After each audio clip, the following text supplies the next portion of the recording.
घुंघराले बाल। राइना बचपन से ही खूब सुंदर थी। उसके लंबे लंबे घुंघराले बाल से हमेशा उसका चेहरा ढका रहता। अरे भूत भी बनकर घूमती रहती है, चल तेरे बाल कटवा दूं। अच्छा, क्यों भला? स्कूल में तो सारा वक्त बांधकर घूमना पड़ता था। अब तो मैं कॉलेज जाऊंगी और बाल खोल कर घूमूंगी। हाँ। अरे ये बाल देख रही है, ऐसे लगता है जैसे मधुमक्खी का छत्ता।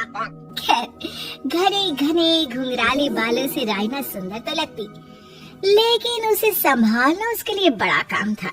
माँ, अरे माँ, शैम्पू खत्म हो गया है। इस बार वो वाला लाना ना, जो घुंघराले बालों को और बाउंसी बनाता है। माँ ले आना हाँ, जरूर से।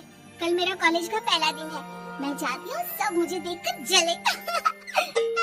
अगले दिन राइना कॉलेज पहुँचती है, जहाँ एक लड़का उसे छेड़ते हुए कहता है, अरे लगता है चाउमीन में सोया सॉस कुछ ज्यादा ही गिर गया। अरे मुझे तो चेहरा दिख ही नहीं रहा। लड़कियां भी राइना का मजाक उड़ाती है। अरे यार, ये कंगना की कॉपी करके कौन आया है? लोकल कंगना और कौन? राइना को सभी पर गुस्सा आता है, लेकिन वो कुछ नहीं कहती। स्कूल में तो बाल बंधे ही रहते थे, लेकिन कॉलेज में राइना एक लड़की से कहती है, हाय, मेरा नाम राइना है, मुझे आर्ट्स डिपार्टमेंट में जाना है। कहाँ से है रास्ता? अपने बाल हटाकर देखो, सामने ही बोर्ड लगा है। राइना को कॉलेज में भी दोस्त बनाने में दिक्कत आ रही थी। वो रोते रोते घर आ जाती है। माँ, मैं क्या करूँ? आज तो सारा दिन लोगों ने न जाने क्या क्या बोलकर मेरा मजाक ही बना के रख दिया। माँ, प्लीज कुछ करो ना मेरे बालों का। मैंने तो पहले ही कहा था कटा दे, पर तू। अरे कटाने से क्या होगा? उल्टा जो थोड़े बांध कर ये इन्हें समेट सकती है ना, वो भी नहीं कर पाएगी। तो क्या मेरी कोई दोस्त नहीं बनेगी कॉलेज में, या मैं हमेशा लोगों के मजाक का ही शिकार होती रहूंगी? राइना जोर जोर से रोने लगती है। तभी उसका छोटा भाई आ जाता है और राइना के बालों के बीच एक पेंसिल छुपा देता है। तभी उसका दोस्त भी पीछे से आ जाता है। अरे ढूंढो ढूंढो, कहाँ है पेंसिल? मैं नहीं बताऊंगा। दोस्त काफी कोशिश करता है, लेकिन उसे पेंसिल नहीं मिलती। वो वहाँ से चला जाता है। थैंक्स दी, आज आपके बालों ने तो मुझे बचा ही लिया। अच्छा, बहुत दिनों के बाद बालों को लेकर कुछ अच्छा सुनने को मिला। मुझे भी पहले लगता था कि मेरे बाल सबसे सुंदर है, लेकिन अब पता चला। अरे क्या पता चला? क्या हो गया? देख, किसी भी चीज के ना दो पहलू होते हैं। या तो तुम बालों से ही लोगों का मन जीतो, या फिर रोती रहो। अब ऐसे घने बाल तो तुम्हें भगवान ने दिए हैं। राइना को पिता की बात समझ में आ जाती है। वो सोच लेती है कि जिन बालों के कारण वो कॉलेज में एक भी दोस्त नहीं बना पा रही है, उन्हीं बालों से वो दोस्तों की लाइन लगवा देगी। अगले दिन कॉलेज में डेस्क में राइना बालों को आगे कर लेती है और लोगों को लगता है कि राइना का चेहरा पीछे है, लेकिन राइना घने घुंघराले बालों को हटाकर हंसने लगती है। देखा मेरे बालों का कमाल? इससे मेरा चेहरा भी नहीं दिखता और मैं चलती क्लास में सो भी सकती हूँ। सभी राइना को देखकर हंसने लगते हैं। क्लास में परीक्षा चल रही होती है, तो राइना अपने बालों में चीटिंग के पेपर छुपा छुपा कर आसपास के बच्चों की मदद भी कर देती है, जिसके बाद से तो राइना क्लास की हीरोइन बन जाती है। वाह राइना, तेरे बाल तो बहुत कमाल के हैं। मैं तो इन्हीं के कारण पास हो गई। और पता है, मैं तो अपने काम का सामान राइना के बालों के बीच में ही फंसा देती हूँ। जैसे जैसे काम होता है वैसे वैसे इस्तेमाल करती हूँ। अब तो क्लास में हर कोई राइना के साथ बैठने की जिद करता। राइना में इसे लेकर घमंड आ जाता है। उसे लगता है कि वही क्लास की सबसे डिमांडिंग लड़की है। फिर एक दिन, मैं इस कॉलेज में नई नई आई हूँ, क्या आप मेरी दोस्त बनेंगी? मैं?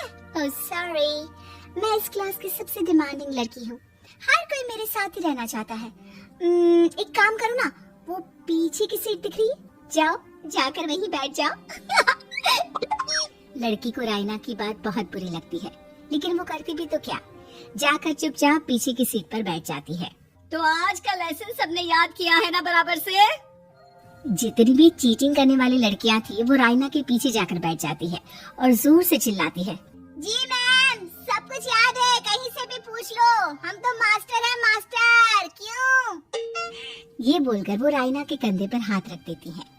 रायना भी खुश होती है कि कॉलेज की सबसे स्मार्ट लड़कियों का ग्रुप उसका दोस्त है। पीछे बैठी वो लड़की देखती है कि कैसे मैडम के सवाल लड़कियां रायना के सर को देखकर दे रही है। शाबाश, मुझे खुशी है कि तुम लोग इतनी अच्छी पढ़ाई करने लगी हो। मैं प्रिंसिपल से कहकर तुम लोगों की स्कॉलरशिप की बात करूंगी, जिससे तुम लोगों के माता पिता का पैसा जो फीस में लग रहा है वो बच जाए। सभी लड़कियां खुश हो जाती हैं। टीचर के जाने के बाद एक लड़की कहती है, गर्ल्स, अब हम लोग ना सिर्फ सबसे स्मार्ट बल्कि सबसे इंटेलिजेंट भी हो गए हैं। इसी बात पर आने वाले संडे को मेरे घर पर पार्टी, सबको आना है, ओके? सभी लड़कियां पार्टी के लिए एक्साइटेड हो जाती हैं। रायना भी। माँ, मेरे कॉलेज की सबसे स्मार्ट लड़की ने पार्टी रखी है संडे को। मैं भी वहाँ सबसे अच्छी दिखना चाहती हूँ, लेकिन ये बाल। घुंघराले बालों का तो कर भी क्या सकती है। तभी उन लोगों की नजर पार्लर के एक इश्तिहार पर पड़ती है जो 3000 रुपए में बाल स्ट्रेट कर रहा था। माँ, मुझे पैसे देना, मैं बाल सीधे करवा कर आती हूँ। संडे को पार्टी में सबसे अच्छी लगूंगी। बस फिर क्या था, अपने घुंघराले बालों को रायना पार्लर जाकर स्ट्रेट यानी कि सीधा करवा लेती है। और फिर पार्टी वाले दिन, हाय गर्ल्स, कैसी लग रही हूँ मैं? ओह नो, शिट, ये क्या करवा लिया बालों का हाल? और जिसके घर पार्टी थी वो लड़की, अरे ये क्या करवा लिया? तुम्हें मालूम नहीं है, जिस बालों में चीटिंग रखकर हम लोग टीचर के अगर इम्प्रेशन जमाते थे, उन बालों को तुमने। अरे हमें तो स्कॉलरशिप भी मिलने वाला था, अब तुमने बाल सीधे करवा लिए। अब तुम हम लोगों के लिए किसी काम की नहीं हो। अरे लेकिन हम दोस्त तो है ना, क्या मैं अच्छी नहीं लग रही हूँ? हमें तेरे अच्छे और बुरे लगने की कोई जरूरत नहीं है। हम लोगों को तेरे बालों से फायदा था, अब वो नहीं है, तो हम तेरी दोस्त भी नहीं है। जा जाकर बाल वापस घुंघराले करके आ, तभी तो हम लोगों की दोस्त बन सकती है। रायना रोते रोते घर आती है और माँ को सारी बात बता देती है। माँ, ला पैसे दे, मैं बाजार जाकर बाल ठीक करा के आती हूँ। लेकिन माँ, मुझे ये बाल बहुत अच्छे लग रहे हैं, काश ये बाल मैं पहले ही सीधे करवा लेती। देख बेटा, पैसे तो मैं तुझे दे दूं, लेकिन वैसे बाल करके तो फिर ऐसे दोस्त बनाएगी जो तेरे साथ मतलब के लिए जुड़े हैं। लेकिन इन बालों में तू ऐसे दोस्त बनाएगी जो तेरे साथ जीवन भर का साथ निभाएंगे। रायना को माँ की बात समझ में आ जाती है।